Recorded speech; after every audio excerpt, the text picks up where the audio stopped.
I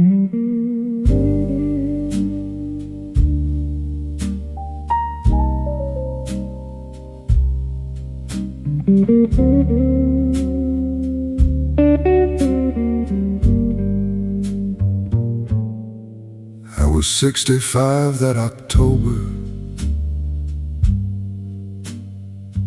the owner of a fading jazz club on the edge of Savannah. The crowds weren't what they used to be most nights, more empty chairs than customers, more memories than music.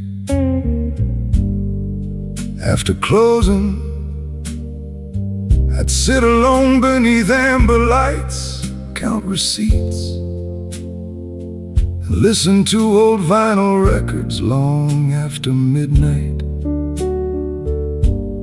One rainy evening,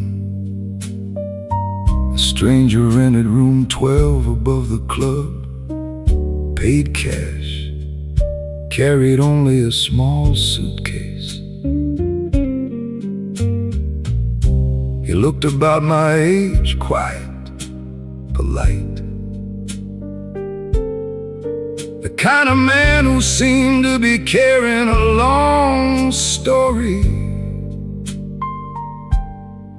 3 nights later he was gone, no goodbye, no forwarding address.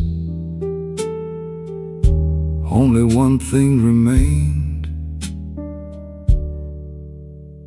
a record on the turntable.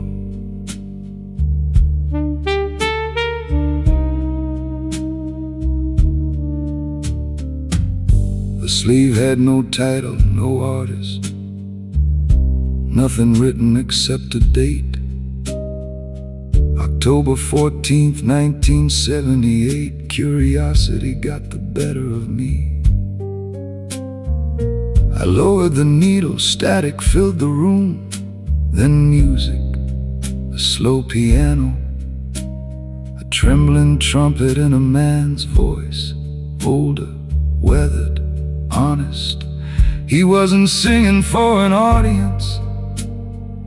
He sounded like he was speaking to someone who had vanished years ago. Every verse told fragments of a love story, not dramatic, not tragic, just real. Late night drives, shared cigarettes, laughing in cheap diners, growing older together, or planning to. The song ended abruptly, like a conversation interrupted. A song left spinning long after the dancers are gone, circling through the silence, holding on and holding on. Some hearts leave records, some leave words behind, and some leave melodies that never stop turning in your mind. I couldn't stop thinking about it. The next evening I played it again and again. Eventually I noticed something between the tracks, hidden beneath surface noise. A woman's voice occasionally laughed, just for a second, then disappeared. Like a ghost trapped in vinyl, I began asking questions around town. Old musicians, collectors, retired radio hosts, weeks passed. Finally a former producer recognized it. The recording had never been released. The singer was a session guitarist named Daniel Mercer. A talented musician who disappeared from the industry almost 50 years ago. Nobody knew why, nobody knew where he went. The record was thought lost forever. One cold evening I returned to room 12. The room had been empty for months. Moonlight spilled through the curtains. Dust rested on the windowsill. Then I noticed something wedged behind the radiator. An envelope. Inside was a short note, 3 sentences. She loved this song. I never had the courage to finish it. If you're hearing it now, I finally did. No signature, none needed. The stranger had been Daniel. He hadn't come to be found. He'd come to leave something behind. A final chapter, a final goodbye. Not to fame, not to music, to her. A song left spinning long after the dancers are gone, circling through the silence, holding on and holding on. Some hearts leave records, some leave words.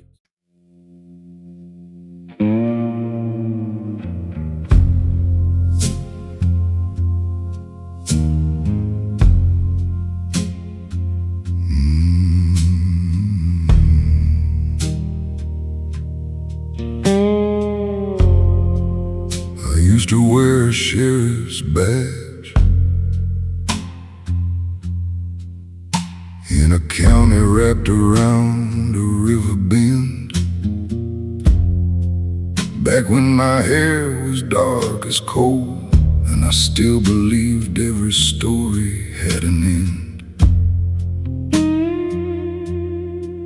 Now I'm 68 and mostly forgotten, living alone in a house of quiet rooms, spending evenings beside the fireplace while shadows gather with the coming moon. Last winter I found an old cigar box hidden high upon a closet shelf, packed with photographs and newspaper clippings I hadn't looked at in years myself. At the bottom lay a single picture, edges cracked from time and age. 2 young brothers standing by the river, laughing somewhere beyond the frame.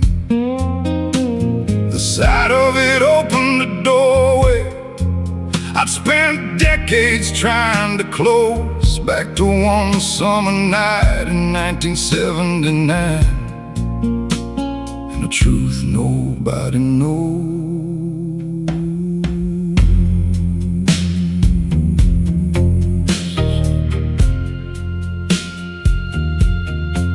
The older brother's name was Daniel. The younger one was Joseph Ray. Good men from a farming family a few miles south of Hollow Creek. Then one August evening Joseph vanished, truck abandoned, wallet left behind. No struggle, no witness, no trail to find. The whole county searched for weeks, dogs, boats, volunteers. Every mile of riverbank was covered, every field walked twice. But the river gave us nothing, and little by little the town learned how to stop asking. Daniel never stopped. Every Friday night he'd come to my office, place his hat on the same wooden desk, and ask if I'd missed something. Every week I told him no. Black water on the cedar moon, holding stories deep below. Some things drift beyond the current, where no living soul can go. Black water on the cedar moon, silent as a guilty prayer. The river never spoke a word, but I always felt something there. 20 years passed. The farms changed hands, stores closed, children grew older. One rainy evening, a stranger arrived, driving a rusted pickup truck. He carried an envelope addressed to Daniel, no return address. Inside was a note, just 3 lines. I left because I was afraid. I should have come home. Forgive me. Signed, Joseph. Daniel cried when he read it, not loudly, just quietly. Like a man setting down a burden he'd carried half his life. But something about that letter bothered me. The handwriting looked forced, the wording felt wrong. The kind of feeling that settles in your bones after years of looking at lies. I spent months chasing the doubt, old records, phone calls, dead ends. Then finally I found an answer in a nursing home 2 states away. A former drifter named Earl McKenna, dying alone, ready to talk. He confessed everything, not murder, not robbery, just fear. Joseph had drowned that summer night, trying to save Earl from the river current. Earl survived, Joseph didn't. Panic took hold. Instead of reporting the accident, he ran. The river carried Joseph away. Earl spent 40 years carrying the guilt. The letter had been his final attempt to return a piece of truth. When I visited Daniel afterward, he stood beside the river at sunset. The sky burned copper and gold. He listened without speaking, then finally said, I always knew my brother tried to help people. At least now I know how his story ends. Black water under cedar moon, holding stories deep below. Some things drift beyond the current, where no living soul can go. Black water on the cedar moon, silent as a guilty prayer. The river never spoke a word, but I always felt something there.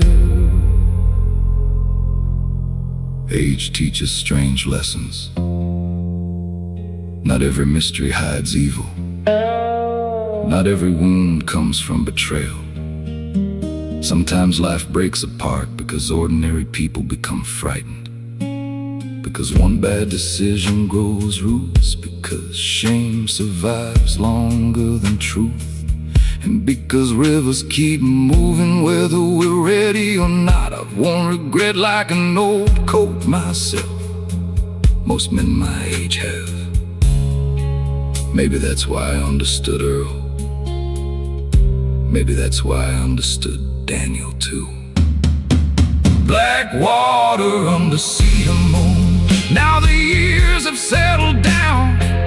The river keeps its endless rhythm beyond the edges of the town. Black water under cedar moon, beneath the stars and weathered sky. Some answers come too late for comfort, yet still arrive before goodbye. Black water on the cedar moon, flowing toward another dawn, carrying every unfinished story. Long after we are gone, tonight the fire burns low beside me. The photographs rest on the table.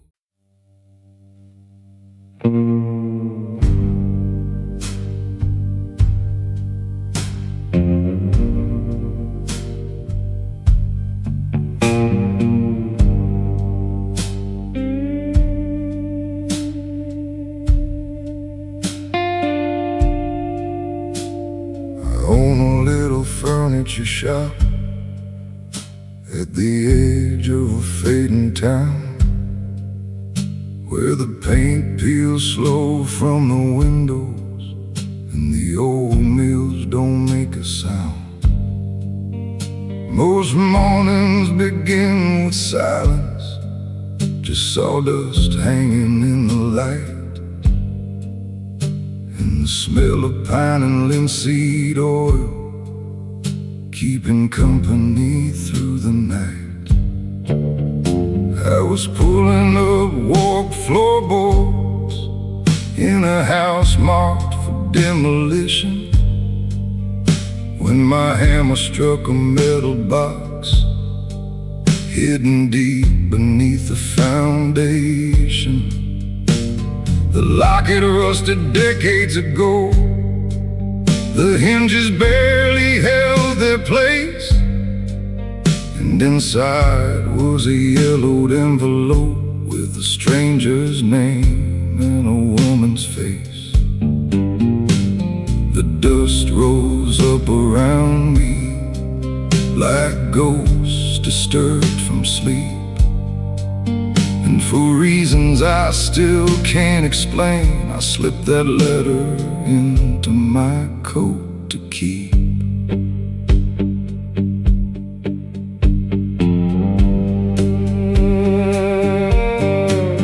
Rain followed me home that evening, soft against the truck windshield, the kind of rain that blurs the world and uncovers what time concealed.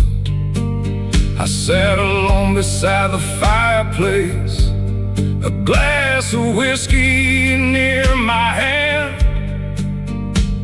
The shadows moved across the walls like stories no one ever planned. The letter dated back to '63. The ink was fading into brown, written by a young woman who'd vanished from this very town. She wrote about a promised future, about a man she loved back then, a train they planned to board together, and a life beyond the river bend.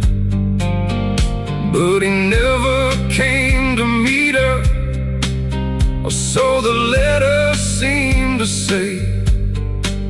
And she waited through the whole damn night until the final train pulled away.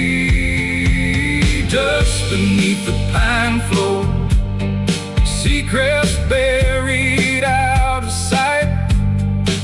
Some hearts keep beating underground long after leaving daylight. Dust beneath the pine floor, names forgotten by the years, yet one old letter crossed my path and woke a flood of hidden tears. For weeks I couldn't shake the feeling that the story wasn't done.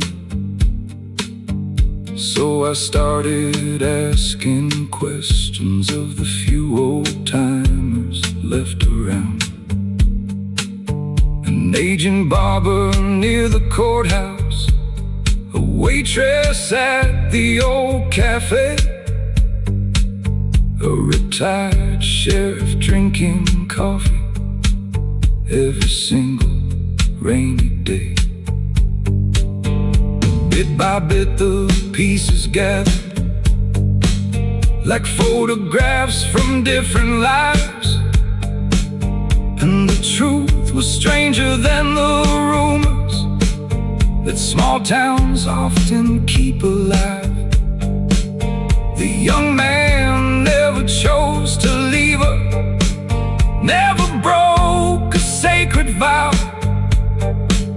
He died beneath a freight train crossing just outside the county bounds. His family hid the whole disaster, too ashamed to speak his name. And the letter disappeared beneath those boards, while grief and silence took the blame. One autumn night I found her daughter, nearly 70 years old, living near the river valley, where the winter winds blow cold. She opened up the door slowly, leather gloves resting on a chair. And when she saw the envelope, I watched decades fill the air. She read each line without speaking, the room completely still, only the ticking of a clock and moonlight on the windowsill. Then she smiled through quiet sorrow, a smile both broken and kind, and said, my mother waited all her life for peace she could never find. We sat there until dawn arrived, watching the fog drift from the stream. Two strangers bound together by a long forgotten dream. Dust beneath the pine floor, now the silence finally rests. The unanswered years have settled, like a bird returning to its nest. The lock had rusted decades ago, the hinges barely held their place, and inside was a yellowed envelope with a stranger's name and a woman's face.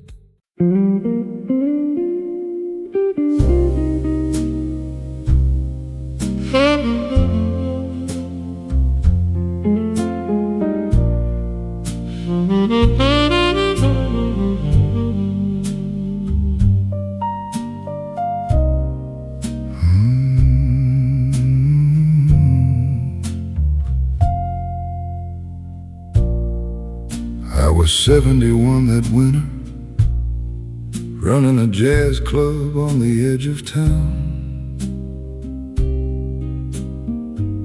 Blackwood Hall beneath the hill, where the rich came when the sun went down. The chandeliers were getting older, same as the man behind the bar. The city had changed around us, new lights swallowing old stars.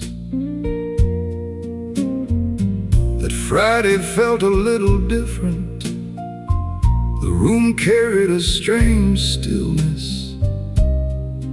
Crystal glasses caught the candlelight like memories trying not to disappear. I straightened my black vest slowly and watched the couples drift inside,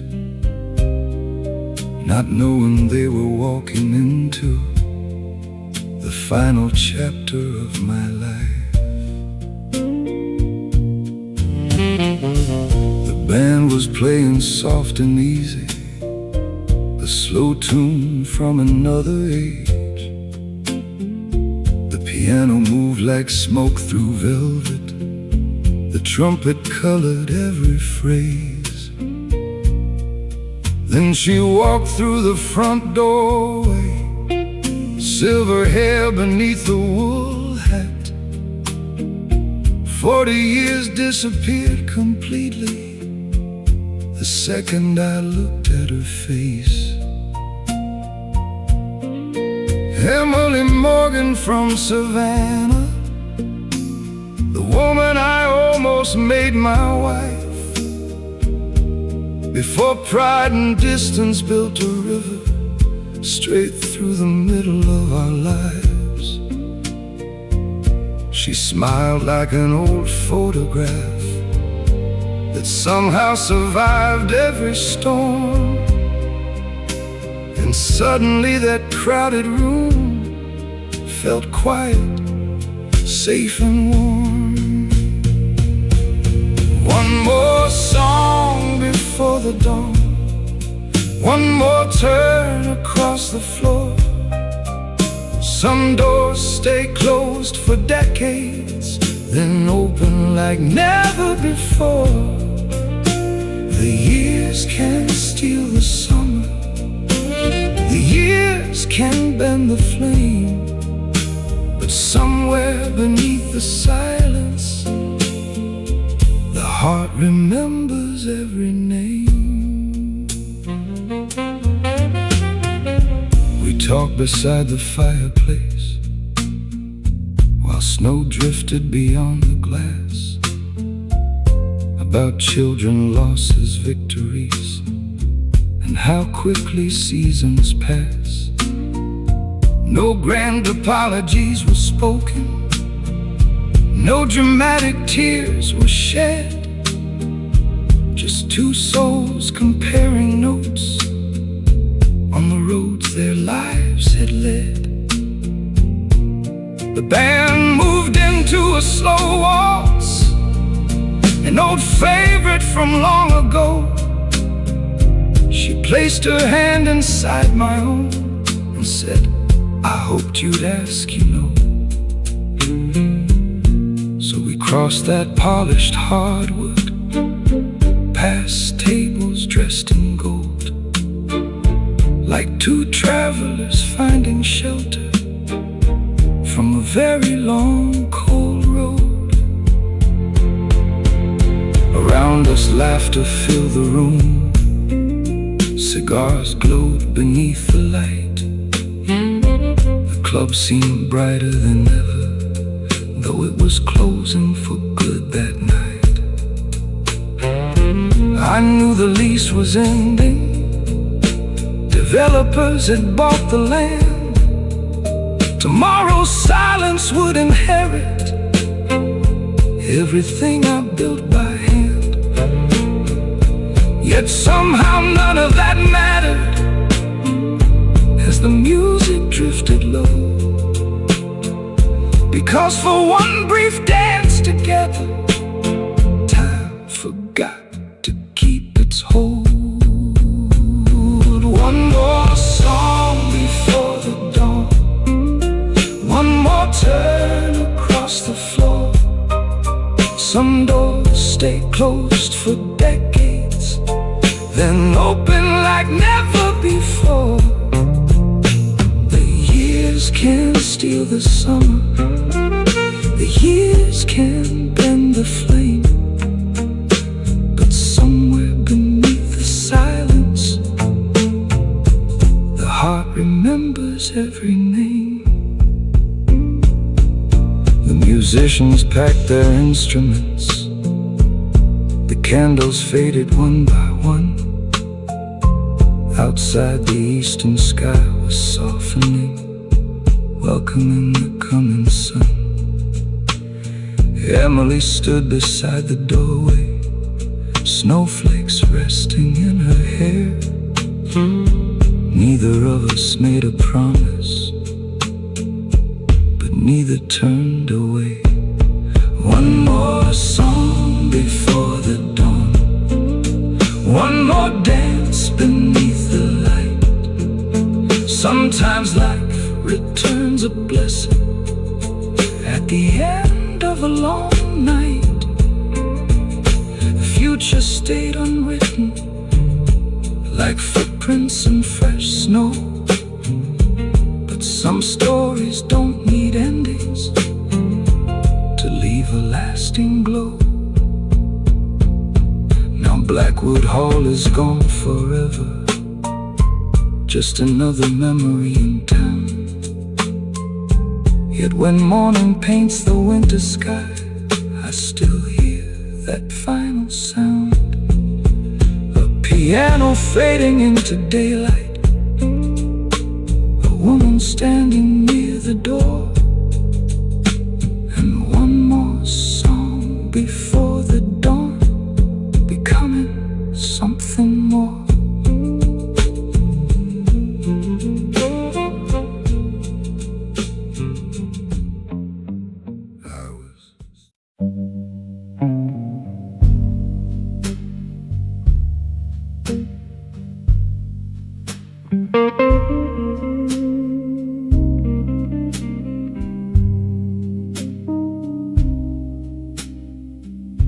I was 58 that winter, driving freight between forgotten towns, where the gas station stayed open all night and nobody asked questions. The interstate stretched black and endless, a ribbon disappearing into darkness. Around 2 in the morning, snow started falling, not heavy, just enough to blur the road signs and soften the edges of the world. That's when I saw the motel, a faded neon sign flickering pink and blue. Vacancy, half the letters were dead. The place sat alone beside the highway, like something left behind by another decade. I pulled in. The parking lot was nearly empty. One old Cadillac, one rusted pickup, and silence. The kind of silence that makes a man hear his own memories.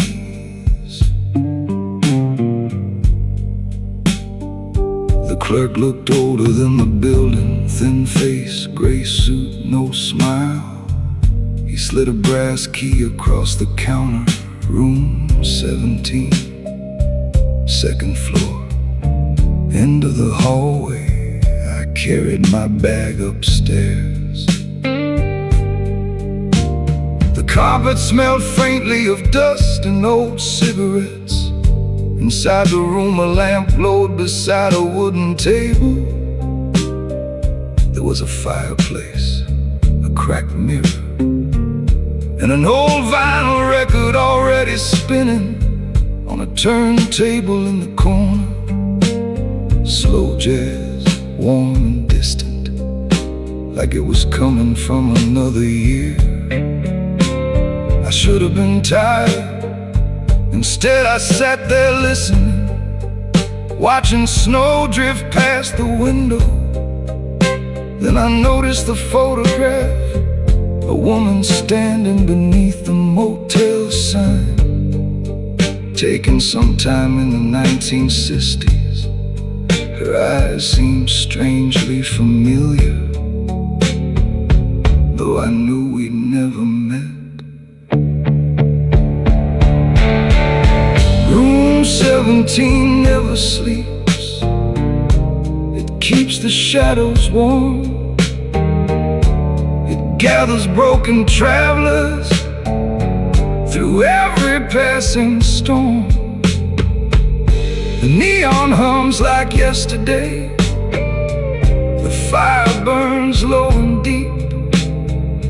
And somewhere in the midnight snow, room 17 never sleeps.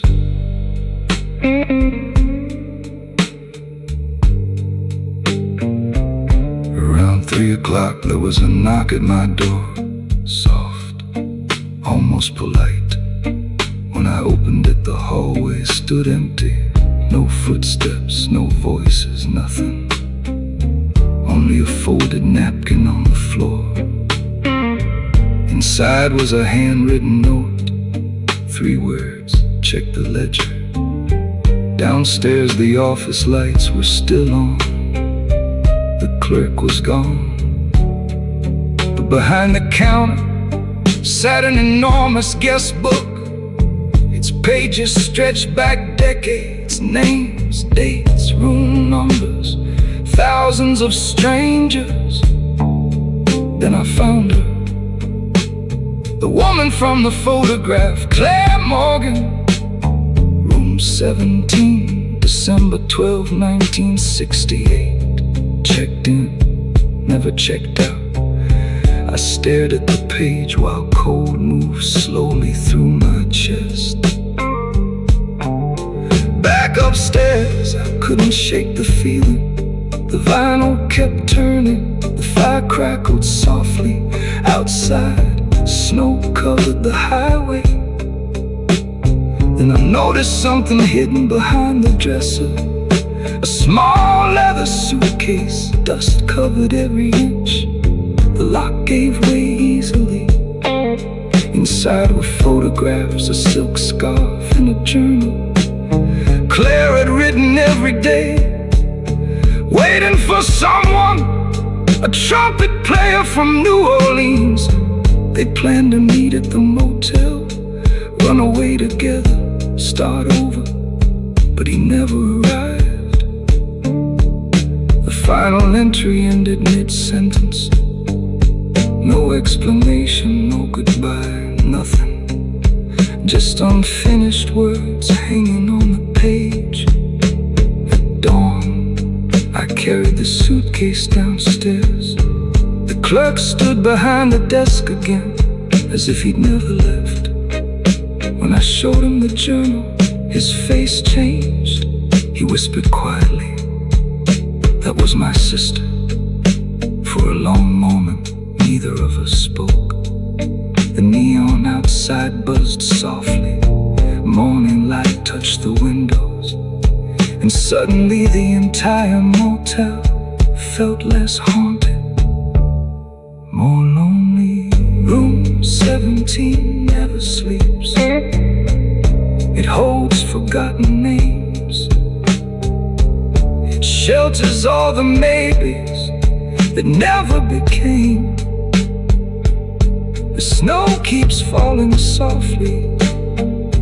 The neon colors bleed, and every traveler leaves behind some hidden part of me. The highway calls me onward, but one truth I still keep: some hearts remain checked in forever, where room 17 never sleeps. Years have passed since that winter. I've crossed deserts, mountains, and countless state lines.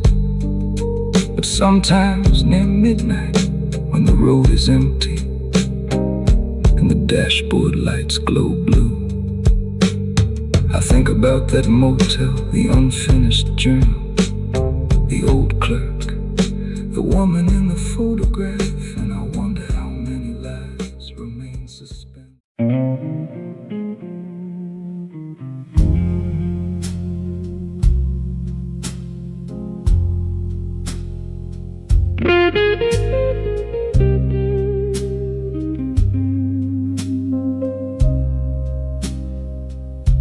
I was 64 that autumn, captain of a small fishing boat that spent more time in harbor than at sea. The younger men chase bigger catches now, bigger engines, bigger dreams. Me, I prefer the quiet mornings, the gulls, the salt air, the slow rhythm of tide against wood. Widow's Harbor sat at the edge of the coast, half hidden by cliffs and fog. Most maps barely noticed it. Most travelers passed it by. Every evening I stopped at the same waterfront bar.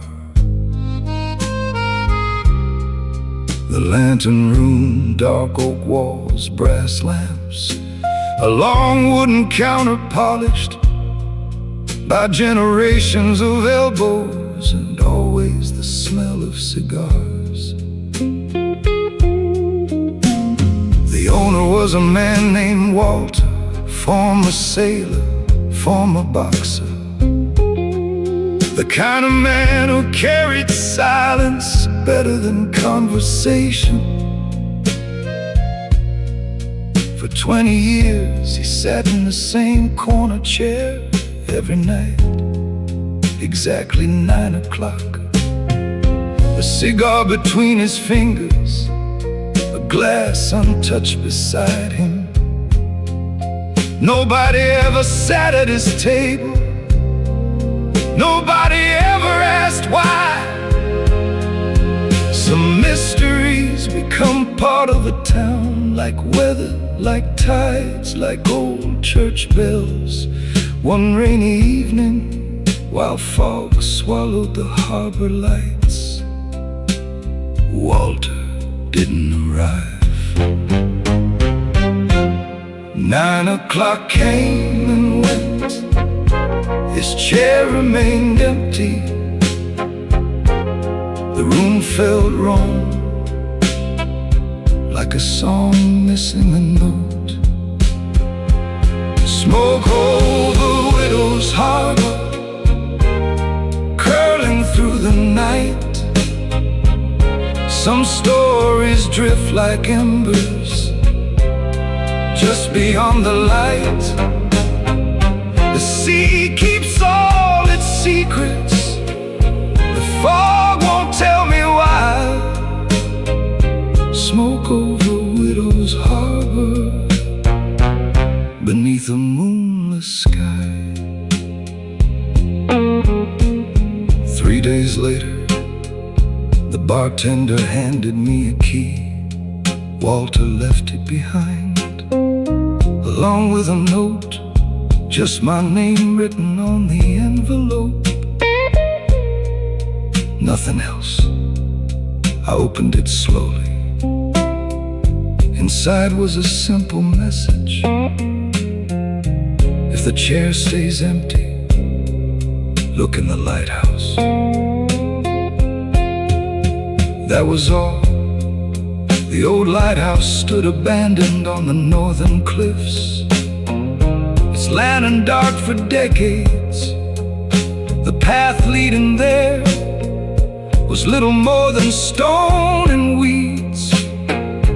Rain followed me up the hill, cold and steady. The ocean crashed below. By the time I reached the tower, twilight had nearly vanished. Inside, dust covered everything except one room. Someone had kept one room clean. There was a desk, a fireplace, shelves of journals, and hundreds of photographs. Black and white, color, Polaroids, 40 years of them. Walter standing beside the same woman. Different years, different places, different seasons, always together. Her name was Eleanor, a school teacher. The journals told the rest. Every evening after she died, Walter came to the bar at night, the exact hour they first met. The cigar wasn't a habit, it was a ritual. Eleanor loved the smell of tobacco leaves drying in autumn. The untouched drink belonged to her. He ordered it anyway, every night, for 20 years, never missing a day. Near the final journal entry, I found one last photograph, taken only weeks before. Walter smiling, older than I'd ever seen him, had peace written beneath it. I'm finally ready ready to miss her somewhere else. Smoke over Widow's Harbor, curling through the night. Some stories drift like embers just beyond the light. The sea keeps all its secrets. The fog won't tell me why.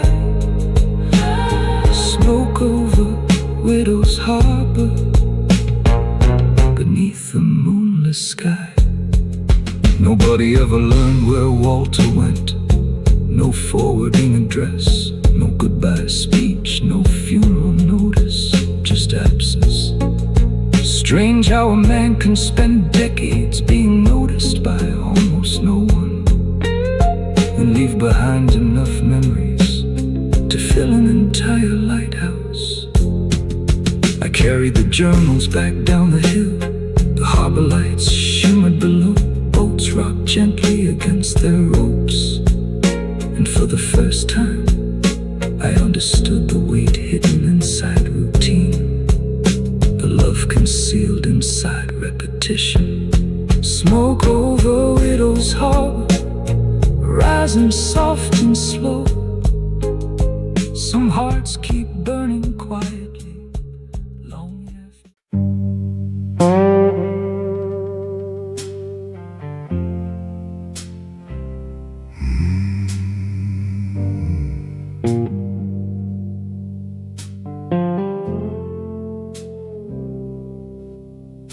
I was 68 that autumn, a retired furniture maker, living alone beside the Yazoo River. Most mornings began with coffee, river fog, and the creak of old floorboards. The workshop behind my house stood mostly silent now. My hands were slower, the orders had stopped coming. One gray evening, while sorting through a drawer, I found an old photograph, a woman standing beside the river, smiling beneath a wide-brimmed hat. Clara, the first woman I ever loved. The photograph carried no date, it didn't need one. I remembered the day. The river was high, the moon rose early, we were both 23. And certain life would wait forever, but life had other plans. A family moved north, letters arrived for a while, then fewer than none. Years passed like drifting water. I married, she married, the world kept turning. Yet somehow there she was again, looking up from faded paper, where the water kept her name, where the fog refused to part.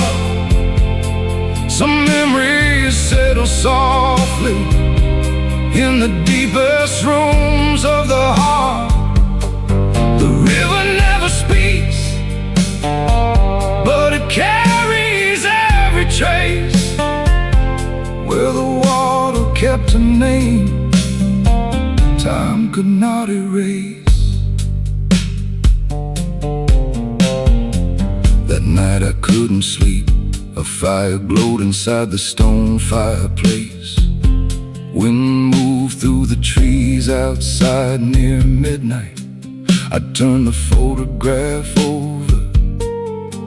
Something was written on the back, just a few words, a date, and a location beside the river bend. Curiosity carried me there at dawn. Fog floated low across the water. The world looked unfinished, quiet. sacred. Near an old cypress tree I found a small metal box, half hidden beneath roots. Inside were letters, dozens of them, every one addressed to me. Letters Clara had written after she moved away. Letters I never received. She wrote about missing home, missing the river, missing me. The final letter was the shortest. I hope life is kind to you, nothing more. I sat beside the water for a long time, listening to birds wake the morning, listening to years I could never reclaim. Where the water kept her name, where the fog refused to part. Some memories settle softly in the deepest rooms of the heart. The river never speaks, but it carries every trace. Where the water kept her name, time could not erase. Not every story needs another chapter. Some simply need to be understood. Some doors open decades late, and somehow that's enough. Where the water kept her name, I finally found the truth. Not a tragedy, not regret, just the distance between two youths. The river kept on moving, the morning turned to gold. Where the water kept her name, one forgotten story was told. I brought the letters home, they're resting now inside my workshop desk. Outside, the river still disappears into fog, and every now and then, when dawn arrives quietly, I think of Clara, not with sadness, just gratitude. Like an old song, still drifting across the water.